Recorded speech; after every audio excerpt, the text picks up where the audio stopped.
Está começando mais um Comentando no QG. Aqui quem fala é seu host de sempre, Paulo Raposo. E hoje eu vou falar de filme. Cara, era pra ser outro tema, mas vai ser filme mesmo, porque vocês já viram na thumbnail. Eu vou falar sobre esse Morro dos Ventos Uivantes, abre aspas, fecha aspas, da Emerald Fennell. E cara, olha, vocês vão ver muitas pausas constrangedoras, muito silêncio constrangedor ao longo desse episódio. Porque, pra vocês terem uma ideia, já vou começar falando que eu fui ver esse filme na virada de ontem pra hoje. Eu tô gravando, provavelmente esse podcast talvez nem saia às 10, até um pouco mais tarde, porque eu tô gravando esse podcast no meio da madrugada da sexta-feira. Porque ele estava processando o filme, cara. Na moral, porque a gente tem que conversar um pouco sobre o fato da Fennell ter feito um filme baseado nos Morros dos Ventos Uivantes. Eu não li o livro, sei que é um clássico, sei que ele tem toda uma questão, né, de vingança, tem toda uma problemática que na década de 1900 a Emily Brontë decidiu que faria, né, fez lá um romance que ele mostra muito mais questão tóxica, e esse filme me incomodou, tá? Eu tinha visto algumas críticas, eu falei, nossa, vai achar um lixão, vou chegar aqui tiltado e tal. Só que, ao mesmo tempo que possessão eu tiltei muito, eu tiltei real, porque se eu vou entrar nos méritos, eu, depois de pensar friamente, eu não consigo tiltar. Não consigo mais, eu perdi realmente a capacidade de tiltar, porque essa foi uma frase que eu falei pra uma pessoa no WhatsApp e eu vou repetir da mesma forma. Eu já assisti muita coisa ruim. Assim, existem dois podcasts aqui, que eu me lembro de cabeça são dois, que é Krampus e Ursinho Pooh Sangue e Mel. Esses filmes são ruins. Ursinho Pooh Sangue e Mel e Krampus são literalmente a definição de anti-filme. Eles lutam para não ser um filme.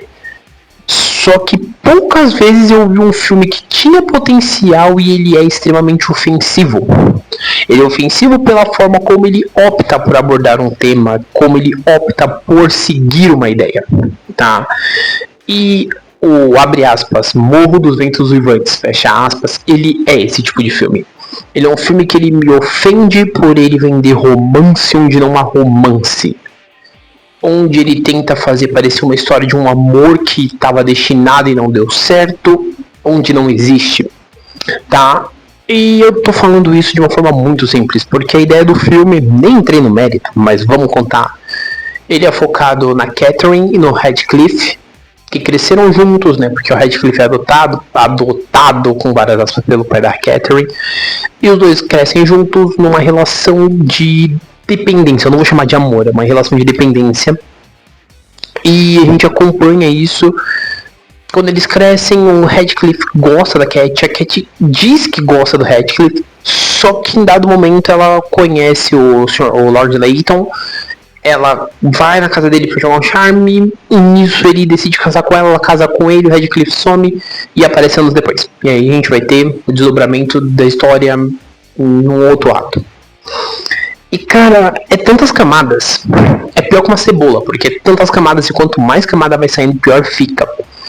Porque vai ter gente que vai falar, nossa, uma história de amor, que não sei o que, e não é, cara. Nem vai começar por aí, porque as primeiras cenas desse filme são claramente cenas onde você percebe que não é uma história de amor, e não adianta alguém falar pra você que isso é um romance. Não é, cara, não é. É tipo assim, romance na estrutura literária do que é um romance, beleza. Mas em nenhum momento eu aceito você falar pra mim que é um drama, mas um romance não é.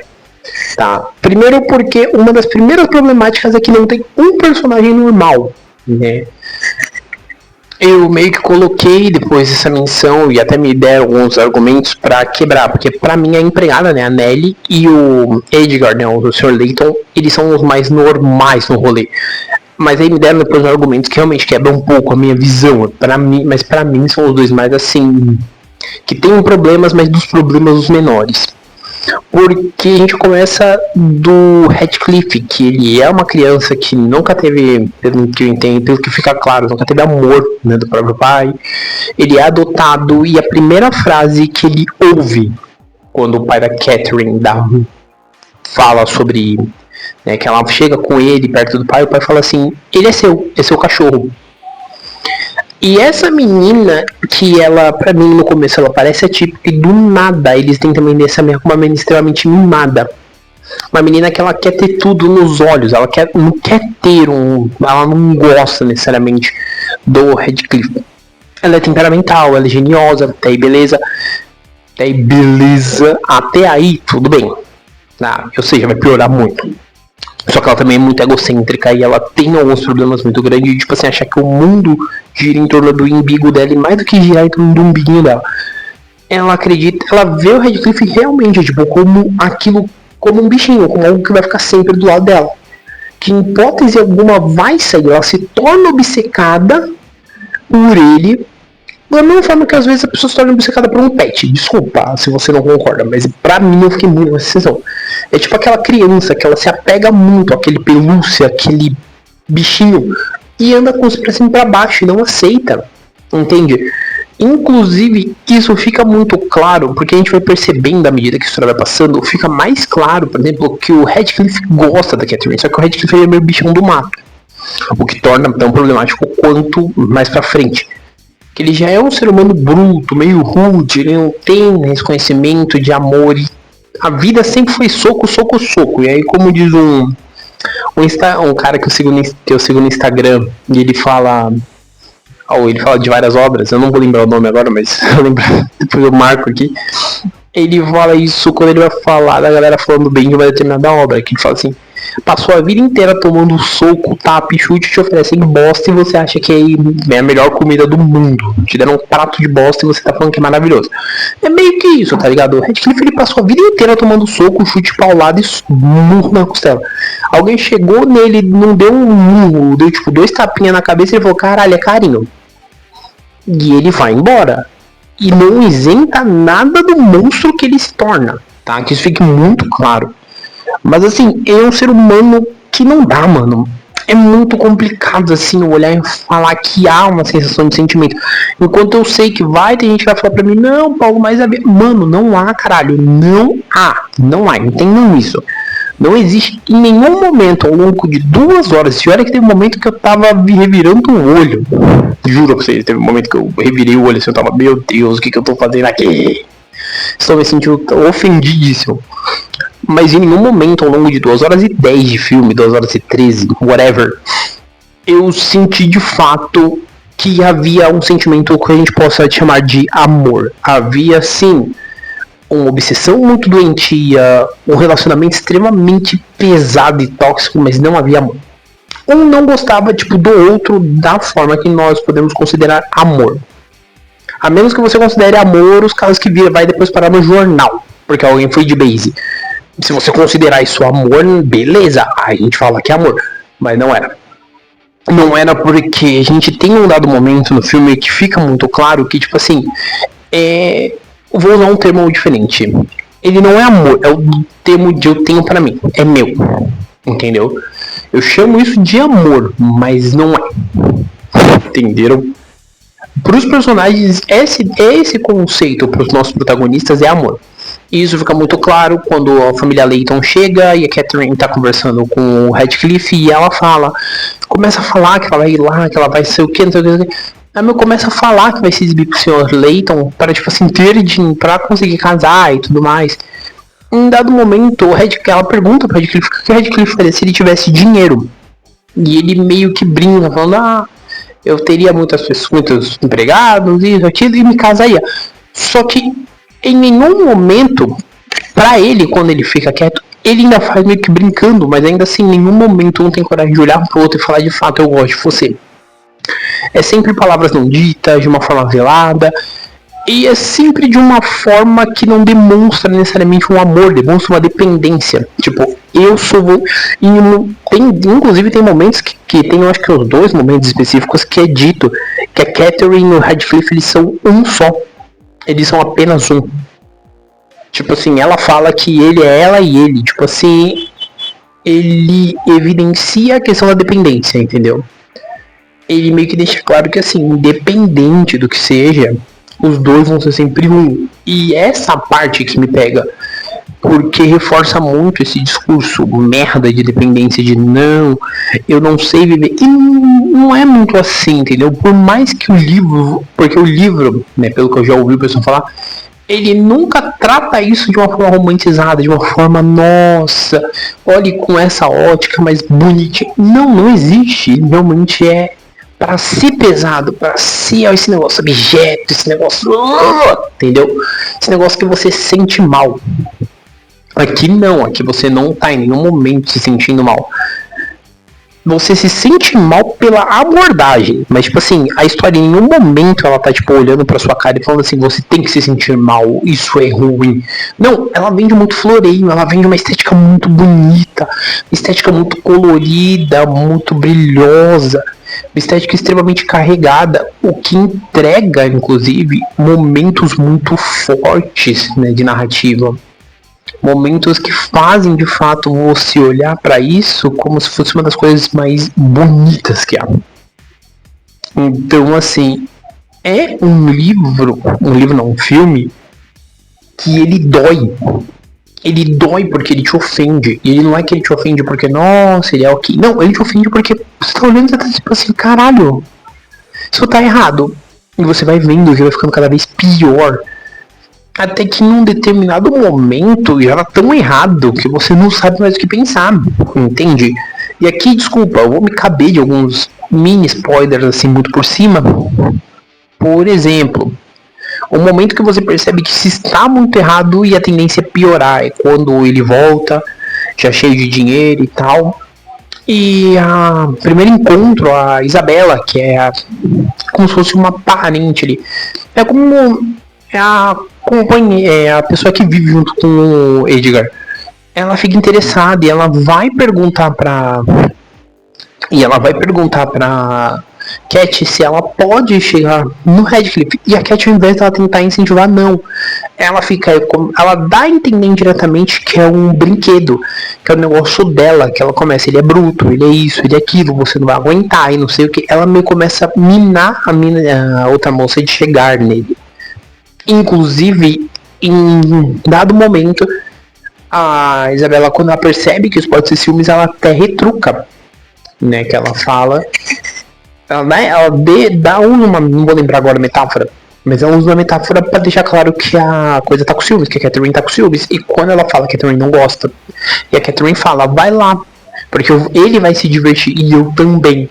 Então, assim, em muitos momentos, a projeção do que a Catherine tem é uma projeção que ela tem do Radcliffe e é a mesma projeção que ela tem pra ela. Então é uma visão muito assim, eu penso dessa forma, ele também vai pensar, eu sou assim, ele também vai ser, então assim, é muito complicado. Assim como, obviamente, nós temos pontos mais pra frente que o Radcliffe ele fica extremamente condenável, né? Não que já não fosse, até pelo jeitão e tal. Só que quando ele volta, que ele vai executar a vingança, que é todo o segundo e terceiro ato aí desse filme, cara, é um bagulho que você já tá assim, mano, esse bagulho já é problemático e ele fica 3, 4 vezes mais, entendeu? É um rolê tão embaçado e complicado que vai piorando. Tem um momento que ele vai falar com a Isabela, quando ele vai casar com a Isabela, ele fala, mano, é um rolê assim que se eu for narrar, eu vou dar muito spoiler do filme e vou contar muita coisa, mas é uns negócios tão errado. A linha tá aqui. Faço uma linha imaginária, altura dos olhos, e que dos olhos assim, ó, pum. Mas nesse filme essa linha ela bate no teto.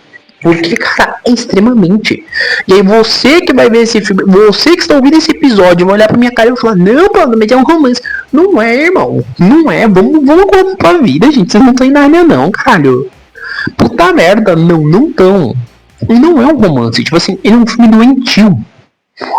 E a Fennel, ela tentar deixar isso bonito esteticamente, pra mim só torna um pouco mais doloroso, porque você percebe que não é essa estética, não é essa ideia. Então ele é um filme que ele dói por isso. Ele é um filme que você não sai do cinema, tipo, nossa, estou encantado, é um romance. Não, mas é tipo, caralho, o que eu acabei de assistir? Como que tem gente que tá falando que esse bagulho é bonito? Esteticamente falando, visualmente falando, é lindo, impecável. Apesar que, caralho, eu ri muito com com vestido de celofane e com a quantidade de roupa branca, cara. É muito absurdo. É muito absurdo a quantidade de roupa branca e o momento que ela aparece com um vestido de celofane, mano. Puta que me pariu, irmão. Não dá. Ali não deu. Ali a barra foi tipo. É um filme sério. Eu acho que eu fui a única pessoa rindo na sessão, com 6 pessoas, porque minha sala também estava vazia. Mas eu acho que eu fui a única pessoa rindo. Mas desculpa, eu tinha que rir, mano. Porque caralho, que bagulho feio. Mas esteticamente falando, voltando, nos demais vestidos, como exceção desses, são roupas muito bonitas.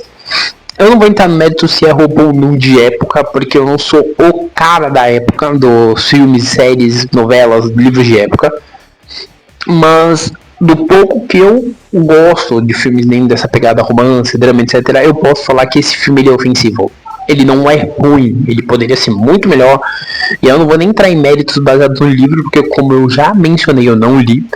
Mas, cara, na moral, eu, honestamente falando, não recomendo você perder o tempo ainda assistindo isso no cinema. É raro eu falar esse tipo de coisa, mas é um filme que eu não recomendo porque pra mim é ofensivo. Você pode ir gostar, bacana. Eu conheço gente que foi e falou, pô, velho, é legal, tal, teve uns negócios que me incomodou, mas é legal. Só que pra mim, o que tá visualmente me mostrando em muitos momentos, com muitas cores, etc., em alguns momentos e tudo mais, não é o que o filme passa quando eu vou vendo a narrativa ou vendo o desenvolvimento. Especialmente num filme de 2 horas, entende? Então, assim, eu não vou entrar, como eu disse, no mérito de livro, mas eu só posso dizer que, assim, não é um filme pra mim, não foi um filme que, tipo, pra mim. Porque ele não foi nem um filme que me fez rir pra cacete porque ele é ruim, ao mesmo tempo ele não foi um filme que eu falei, putz, valeu muito o meu tempo, entendeu? É só um filme. É só um filme que me ofende por ele querer passar uma mensagem totalmente errada do que a ideia dele real é. Entendi? Eu acho que é apenas isso. Tá, mas aproveitando, se você assistir o filme e tem uma opinião diferente, concorda de mim ou discorda de mim, comenta aqui. Eu já vou pedir isso pra vocês desde já, porque eu não tenho por que ficar floreando mais. Eu até achei que ia falar menos, já falei bastante. Tá? Lembrando pra você que não segue, siga comentando, já deixa like se você não tá no YouTube Music, se você está no Spotify já avalia e já se inscreve e ativa sino. YouTube é a mesma coisa, YouTube Music. Além disso, se for Apple Podcast, Amazon Music, tudo mais, também se inscreve no seu agregador favorito aí, já se inscreve porque ajuda muito o podcast a crescer, ajudam pessoas mais a conhecer e apresente o podcast para um amiguinho. Se você quiser, apresente inclusive esse episódio que eu tô falando muito mal de um filme. Beleza? Mas sempre lembrando para vocês que o Comentando são 3 episódios por semana, semanalmente. Eu garanto que sempre vai ter um tema legal. Na próxima semana, eu já vou dar um spoiler da possibilidade, não é uma certeza, mas existe uma possibilidade muito grande da semana que vem serem só animações. Paulo, como assim? Existe uma possibilidade de serem só animações. Mas vamos ver como vai fluir. Se fluir realmente de ser só animações, vocês já vão ficar muito felizes, porque talvez já mate 2 filmes do Oscar. Ó que legal, vocês vão ter 2 episódios de Oscar. E talvez tenhamos alguma coisa extra. Talvez, eu não vou prometer. Isso aí eu não vou prometer não, porque é um trabalho grande demais. Tá bom? Mas assim, pra quem quiser alguma resenha minha de humor dos meus vivantes, tá aqui nesse podcast de forma bem resumida. Tem lá no meu Letterboxd? Tem lá no meu Letterboxd, mas é bem curtinho. Tá bom? Mas por hora é isso, um abraço e fomos!